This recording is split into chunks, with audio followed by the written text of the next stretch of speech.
Good day, future nurses. And now let's proceed to our discussions. Our topic for today is talk about the working with groups towards community development.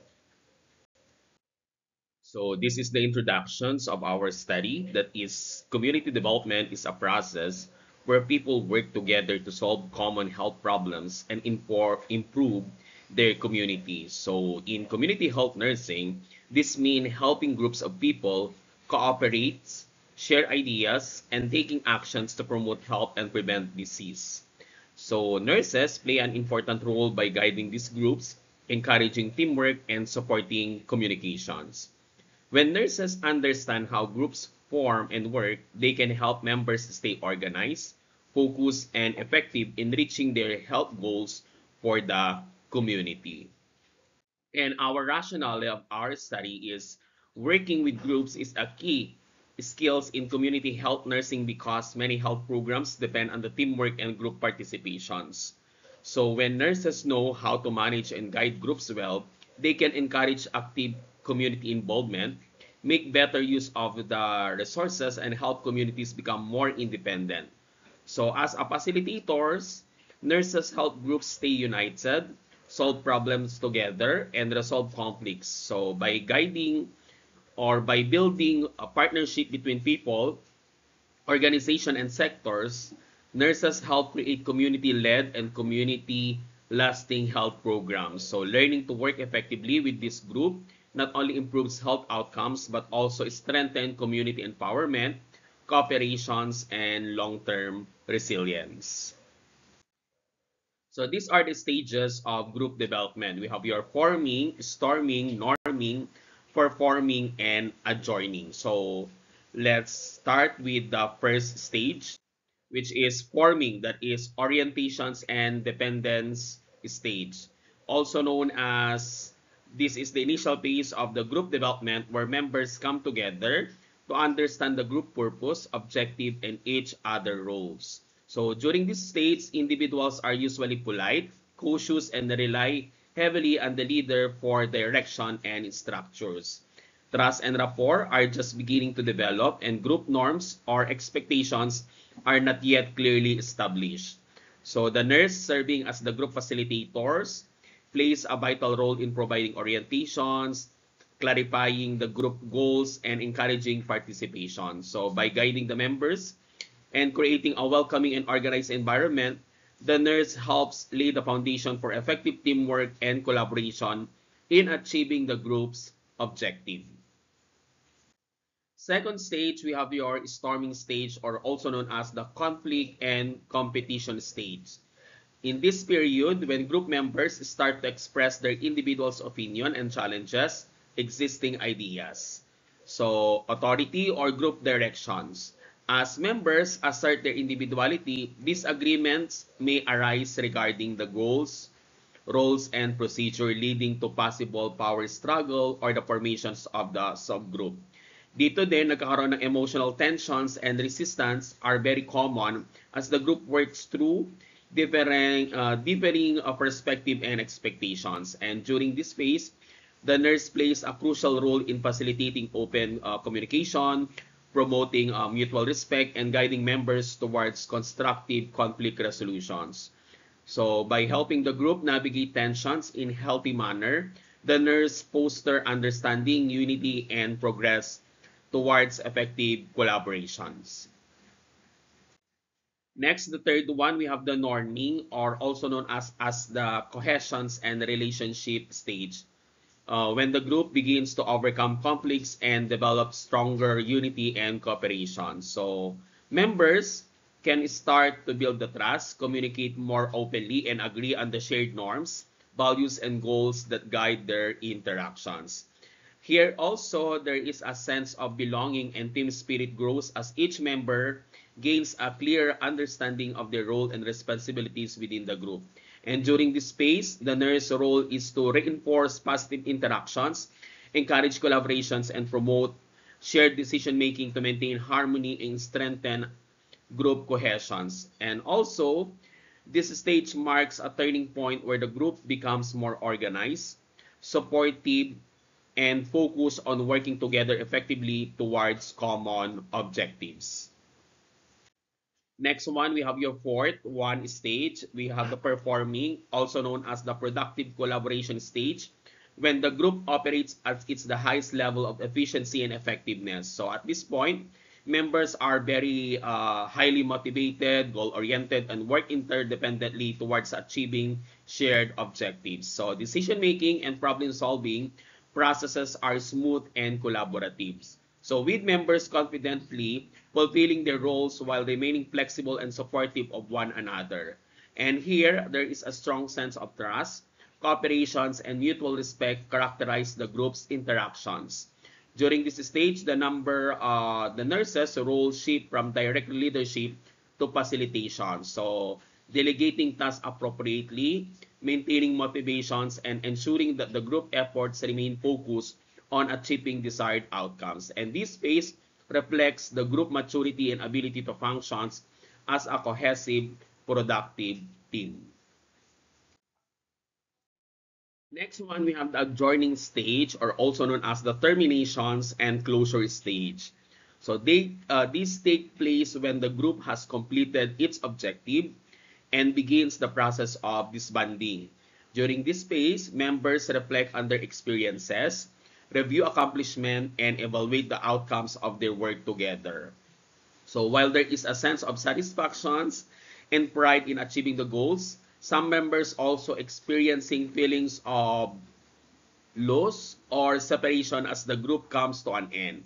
So celebrating the group's success helps strengthen morale and provide a positive sense of closures. And the nurse's role at this stage is to facilitate reflection, encourage expression of feelings, provide closures, and acknowledge each member contributions. Proper documentations and constructive feedback ensures that the lesson learned can guide future group efforts and promote continued growth in the community development. Next one, the interventions to facilitate the growth.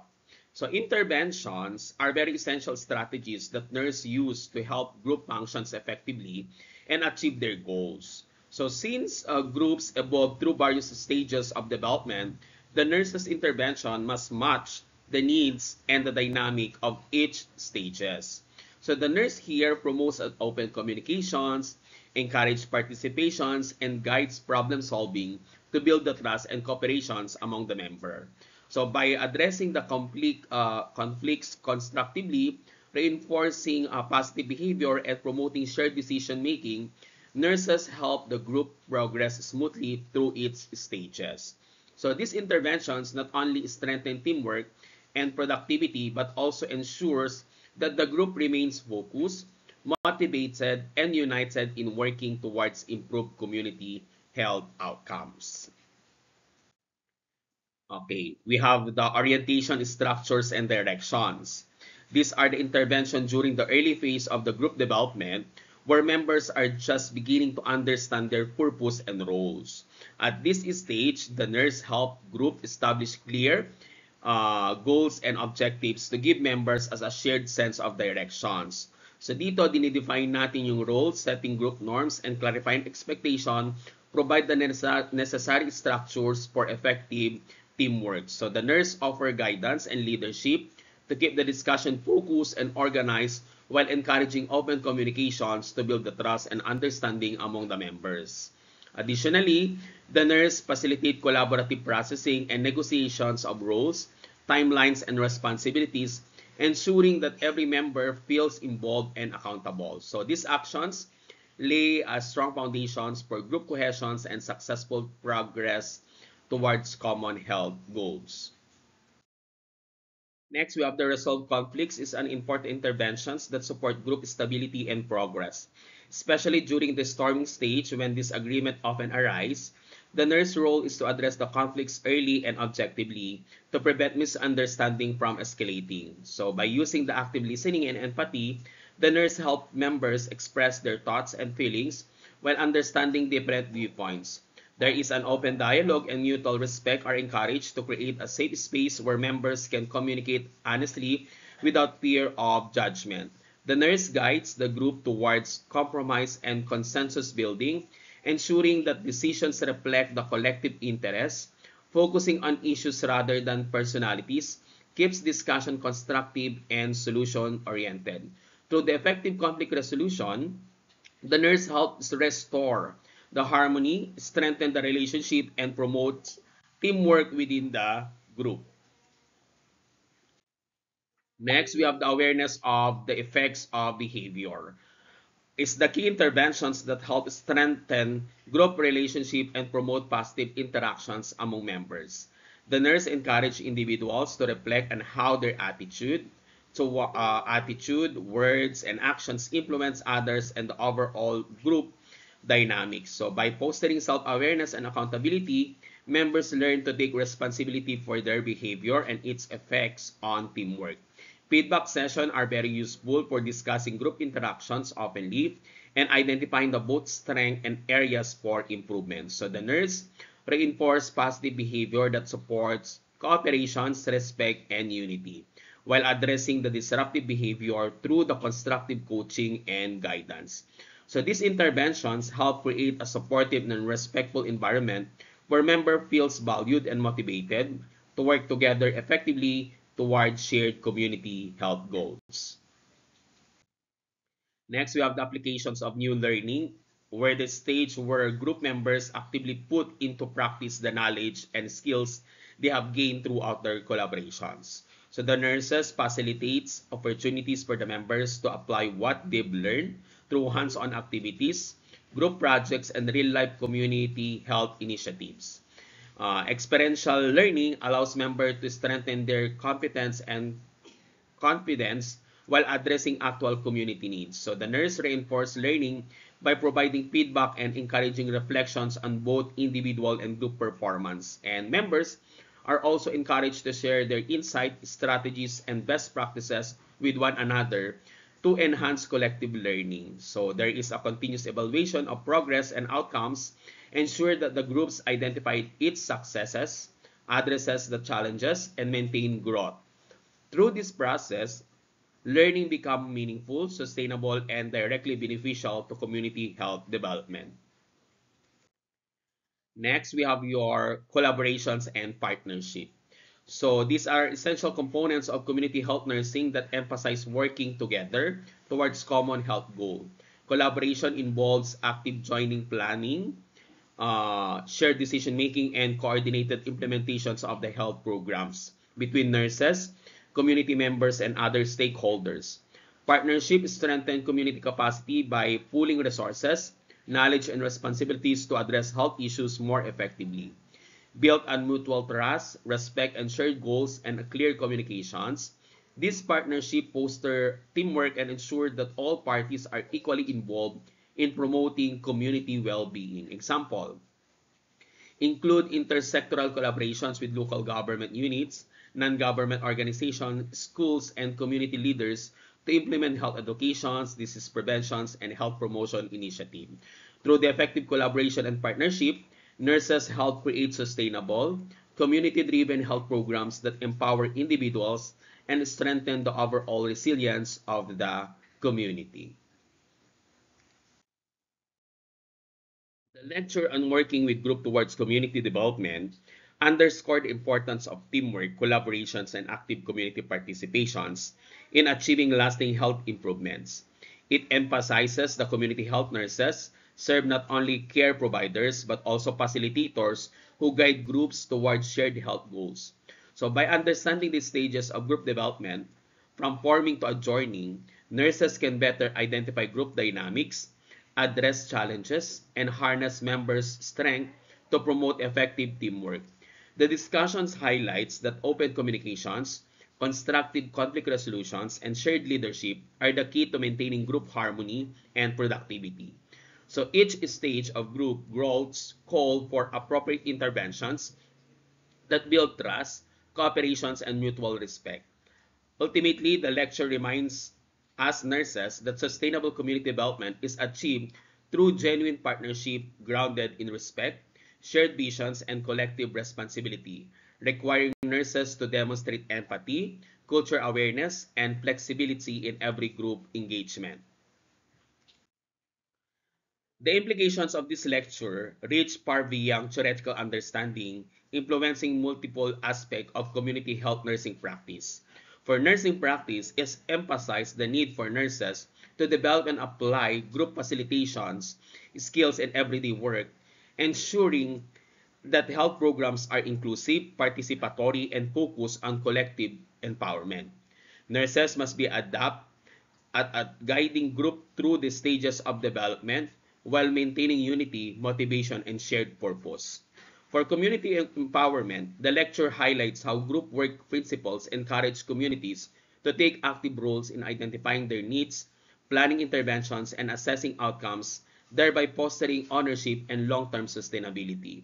For health educations, nurses can utilize group processes as dynamic platforms for peer learning, health promotions, and behavior change, making education interactive and relevant to the community life. Finally, for policy and leadership, collaboration and partnership between nurses, local government units, and other organizations strengthen coordinations and resources sharing, leading to more effective and integrated community health system that promote equitable and sustainable outcomes.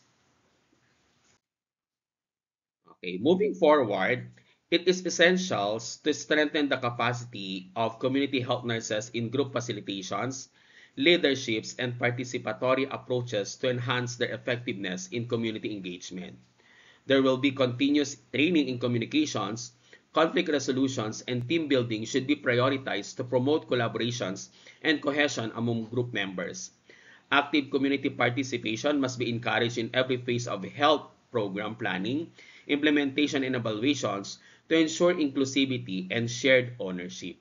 Strong collaborations among health sector, local government units, NGOs, and community organizations should be fostered to create integrated and sustainable health initiative, incorporating group dynamics, partnership building, and evidence-based strategies into nursing educations. And practice will further empower the nurses to lead effectively. Regular evaluations of group processes, recognition achievements, and the cultivation of trust and mutual respect among stakeholders will sustain motivation and strengthen long-term community empowerment and resilience. So, in summary, group development follows a series of identifiable stages, each requiring specific interventions to ensure effective teamwork and progress. So, through these stages, nurses play a key role in facilitating group by providing structured guidance, managing conflict constructively, and integrating learning experiences that strengthen group performance. By fostering collaborations, promoting mutual respect, and guiding partnership among community members and stakeholders, nurses help create a supportive environment that encourages shared responsibilities and sustainable health outcomes.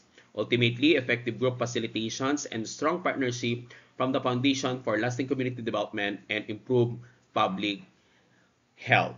So that is for our topic, and these are the references if you want to read more regarding our topics. Okay, so thank you for listening.